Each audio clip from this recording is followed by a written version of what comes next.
आदमी टॉयलेट में बैठा था कि अचानक बगल वाले केबिन से अजीब सी सरसराहट की आवाज आने लगी।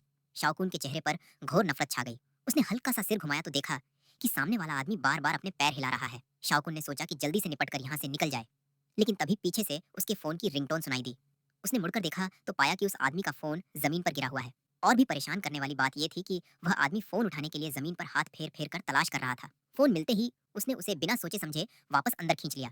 ये देखकर शाओकुन का दिमाग सुन्न रह गया, क्योंकि फोन के पास ही एक घिनौना सा चिपचिपा तरल पड़ा था और उसकी नजर में उसमें तो पूरी दुनिया के बैक्टीरिया तैर रहे थे। शाओकुन ने चेहरे को तिरछा किया। उसके हाव भाव बता रहे थे कि उसे यहाँ से भागना चाहिए। वह फ्लश करने लगा, लेकिन जैसे ही उसने जंग लगे बटन को छुआ, उसका मन और घिन से भर गया। उसे लगा जैसे उसकी उंगलियों पर लाखों कीटाणु चिपक गए हों।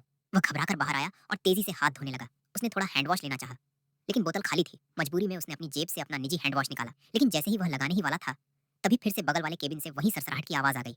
उसके हाथ से बोतल छूटकर कोने में जा गिरी। शाओकुन पूरी तरह टूट चुका था। उसने घिन को दबाते हुए बोतल उठाने का सोचा ही था कि तभी केबिन से वह बूढ़ा आदमी बाहर निकल आया। और हद तो तब हो गई जब वह आदमी हाथ धोए बिना ही सीधे दरवाजे के हैंडल को पकड़कर बाहर चला गया।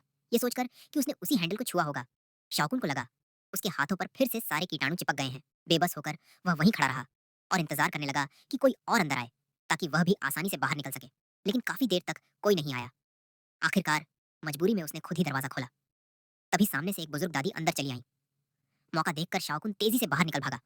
ऑफिस पहुंचे तो वह रोज की तरह अपने बॉस से हाथ मिलाने गया, लेकिन जैसे ही उसकी नजर नीचे गई, उसे वह चमकती हुई जूती जानी पहचानी लगी।